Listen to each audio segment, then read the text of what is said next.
the latest military news update. This is AFP Community News, hosted by Rob Suzon every 12 noon, Mondays to Fridays. Only here on DWDD Armed Forces Radio. One AFP for a stronger Philippines.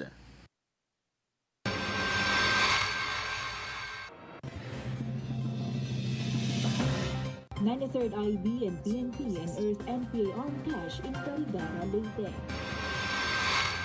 Western Mindanao Naval Command seizes 23 million peso worth of smuggled cigarettes in Sulu. Magnitude 6.9 earthquake rocks Cebu and parts of Visayas. Taal volcano records short eruption, alert level 1 still up.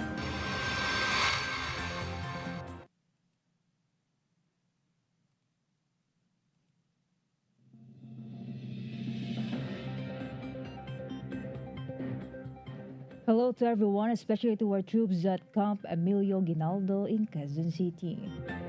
Today is Wednesday, October 1, and this is AFP Community News, your source for the updates on the armed forces and other developments across the country. I am Rolf Susan Abay here to bring you today's stories. DWDD Armed Forces News. For the brief overview of our news, the 93rd Infantry Battalion with Philippine National Police scene of the crime of operatives unearthed an armed cache in Sitio Araya, Barangay Cogon, Carigara, Leyte. The cache included M16 rifle, grenades, ammunition, explosives, subversive documents, a tablet, and assorted supplies. The discovery stemmed from intelligence operations linked to a June 18, 2025 encounter in the same town. Authorities vowed continued vigilance to dismantle insurgent networks and secure the communities in Leyte.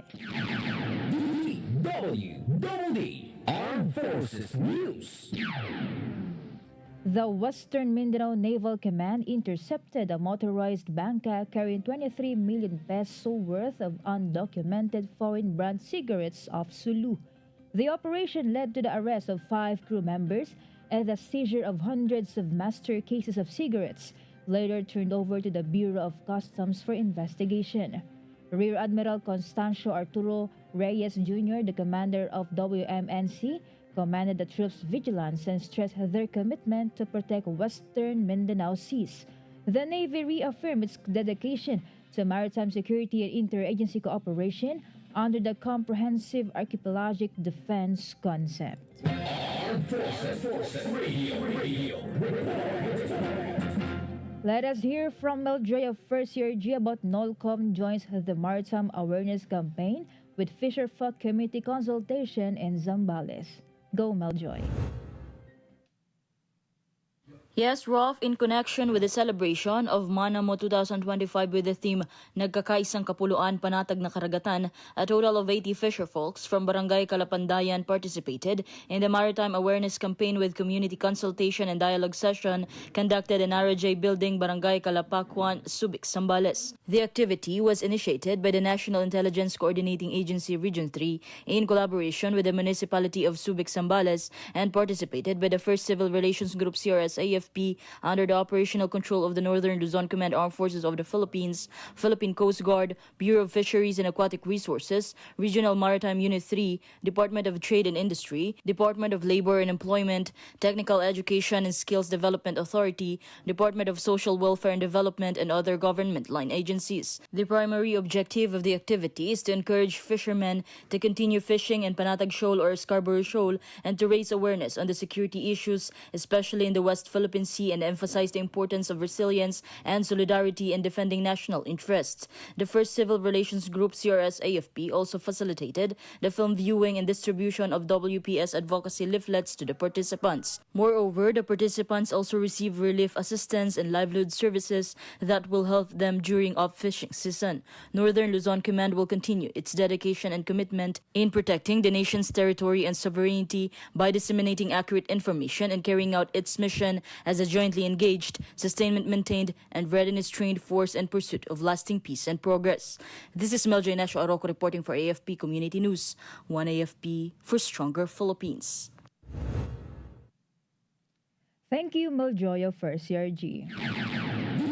DWDD Armed Forces News. A total of 229 soldiers officially started the 10-month Scout Ranger Corps Class 228-2025 during an opening ceremony at Camp Pablo Texon, San Miguel, Bulacan. The rigorous course trains troops in small unit tactics, combat tactic, and direct action operations to sharpen their battlefield effectiveness. Army Vice Commander Major General Efren Morados urged the trainees, including those in other specialized courses, to give their best in training.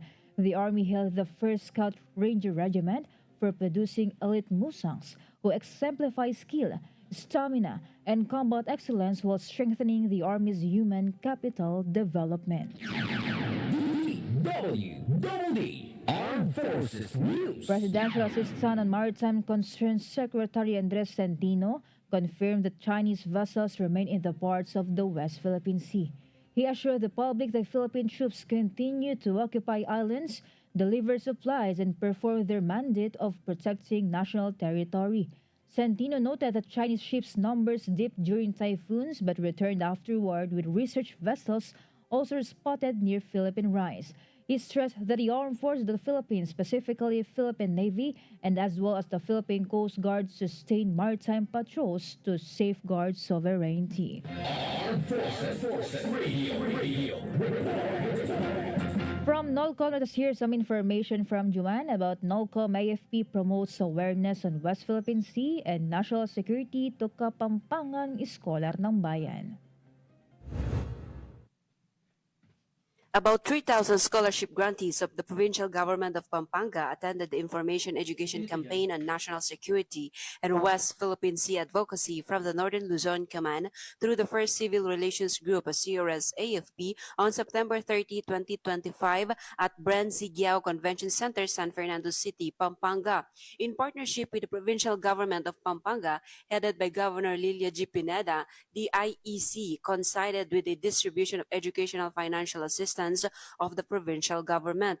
First CRG-CRS AFP Group Commander Colonel Enrique G. Rafael, Philippine Army, emphasized the importance of strengthening youth awareness and action on national security and maritime sovereignty. He said that as Scholar ng Bayan, it is fitting that our students are informed about the communist terrorist group deceptive recruitment to prevent them from being recruited, as well as understanding the issues affecting the West Philippine Sea and eventually enabling them to stand firm and contribute to safeguarding our national security and maritime sovereignty. He also expressed his gratitude to Governor Pineda for her commitment to protecting the youth and for supporting the NOLCOM IEC efforts.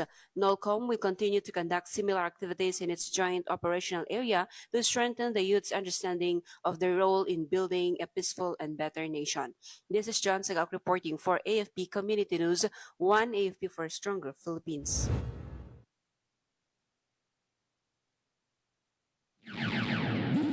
DWDD Armed Forces News. Thank you so much, Joanne from NOLCOM. DWDD Armed Forces News. The Armed Forces of the Philippines asserted that it remains solid, professional, and loyal to the Constitution despite political disagreements among top officials. AFP spokesperson Colonel Francel Margaret Padilla likened the military stance to a guard on a watchtower and stressed that the organization is focused on territorial defense, disaster response, and national security. She dismissed the stabilization rumors as disinformation and assured the public that no such movements exist with the military. Colonel Padilla emphasized that the AFP's unity and neutrality are vital in ensuring stability and protecting the nation. DWDD National News. Malacanang expressed confidence that the Armed Forces of the Philippines and other uniformed ranks would remain loyal to its sworn duty to the flag amid the ongoing corruption scandal in government. Palace Press Officer Claire Castro said President Ferdinand Marcos Jr.'s trust in the military remained, that it would not launch any attempt to overthrow the administration despite recent chatter that there are allegedly some disgruntled officers and soldiers planning a mutiny.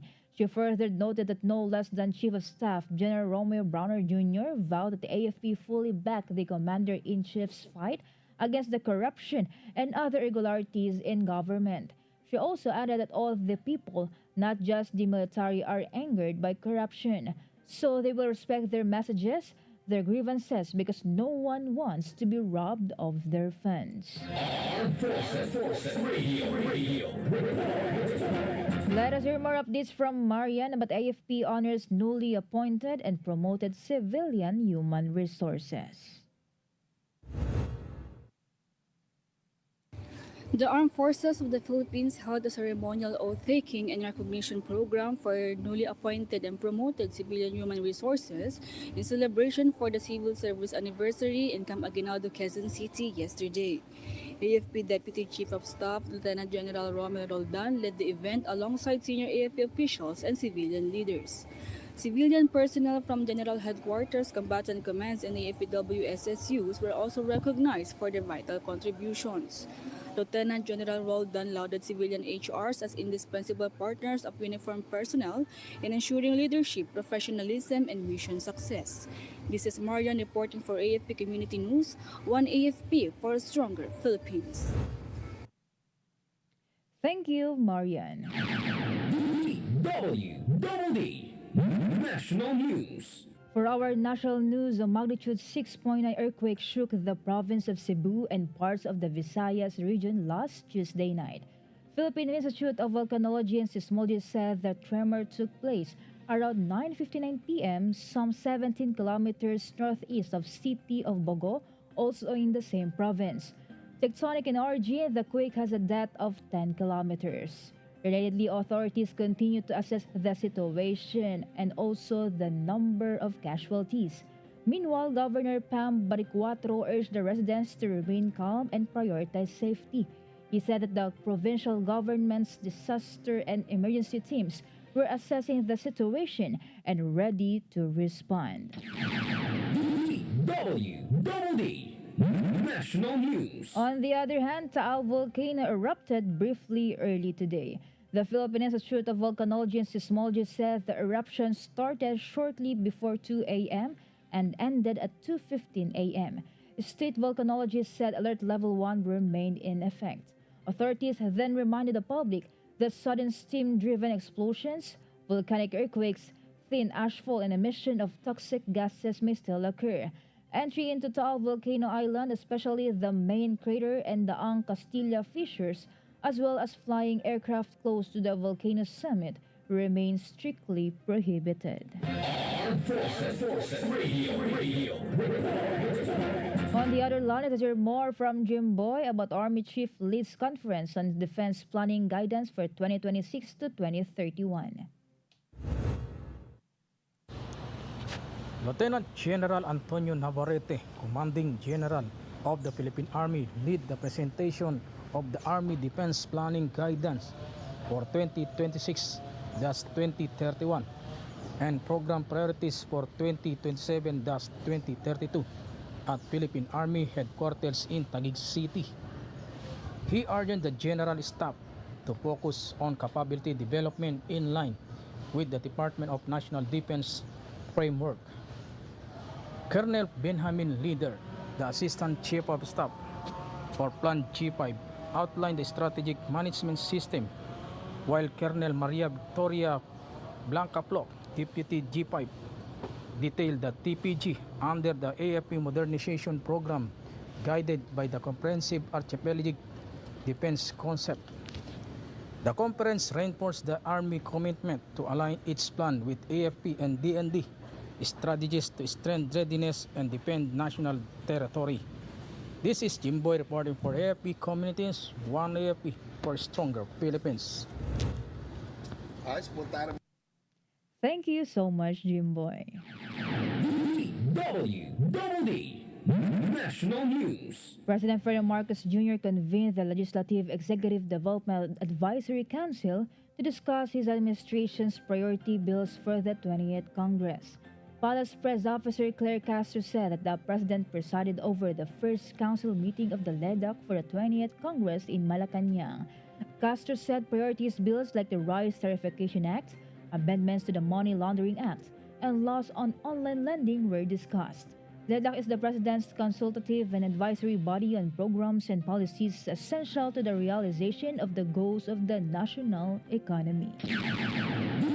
DWDD National Malacanang News. called on resigned Ako Bicol Party List Representative Zaldico to answer the allegations against him in relation to alleged anomalous flood control projects.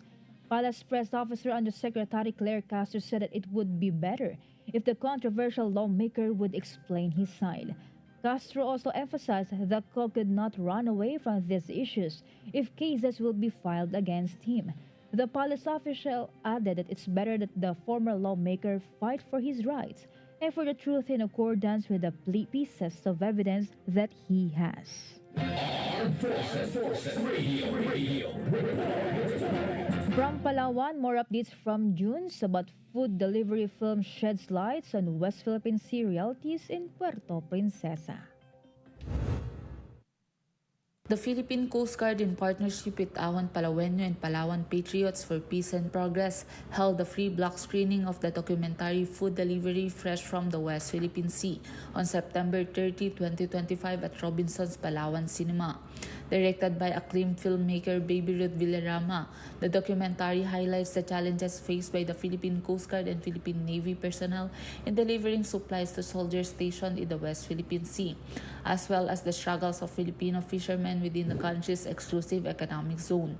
Among the attendees were Philippine Coast Guard spokesperson Commodore J. Tariela, Congressman Franz Vincent Legaspi, and representatives from the Armed Forces of the Philippines Western Command, Tactical Operations Wing West, and Western Naval Command.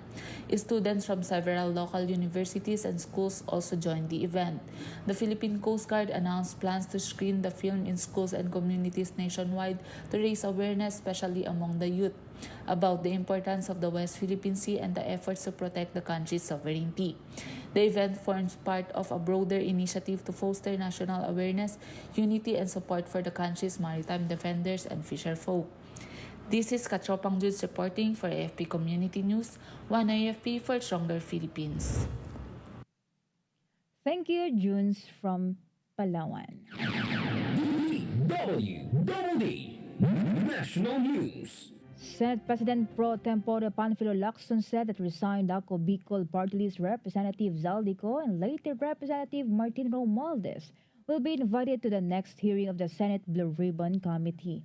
Lacson said the invitation will show that the panel is not covering up for anyone amid its investigation into the allegedly anomalous flood control projects. The panel chair said they know that he is abroad and will not show up.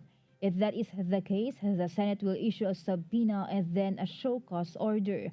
Lacson added that if the show cause order is not satisfactory, they will cite him in contempt of the committee and issue a warrant for his arrest.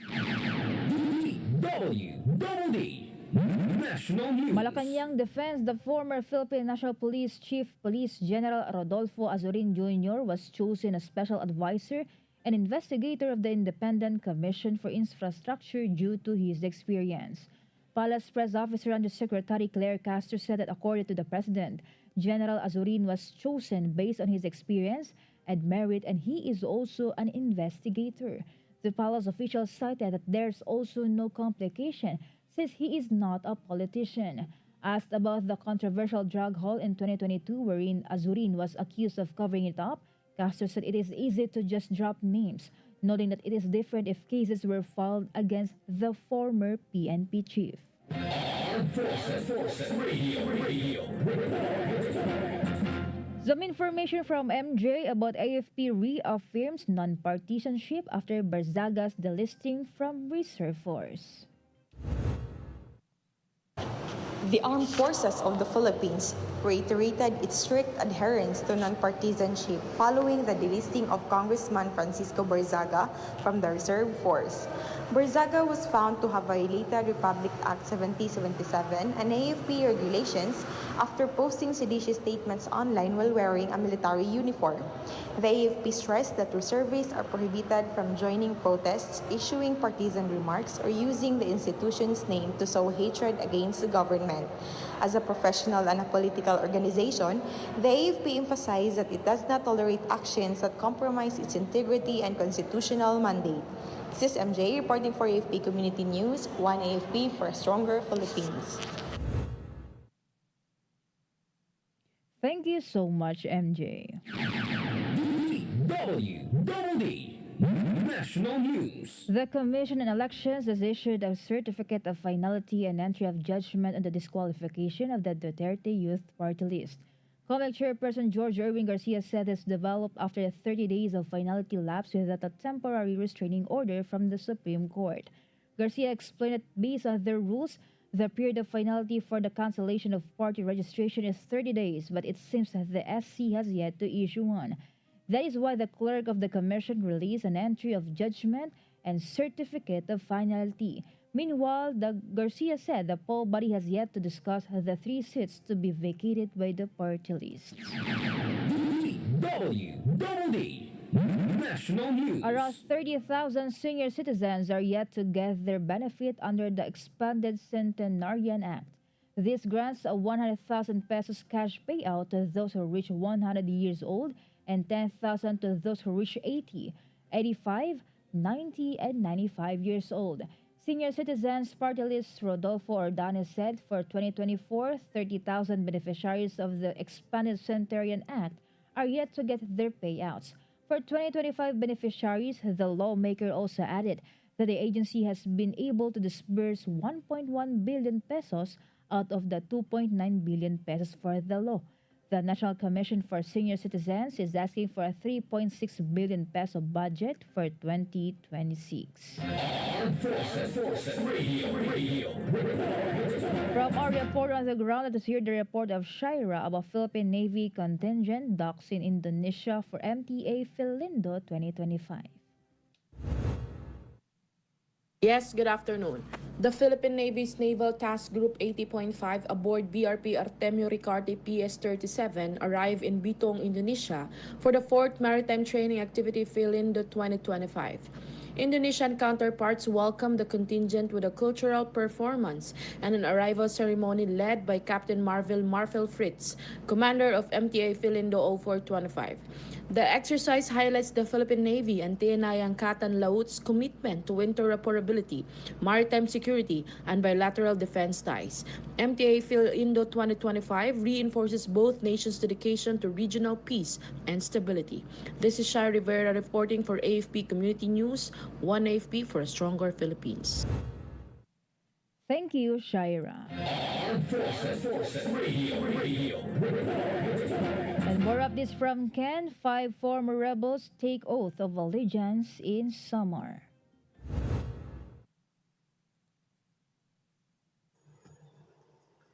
The local amnesty board of Catbalogan Samar facilitated the oath of allegiance of 5 former rebels in Burungan Eastern Samar.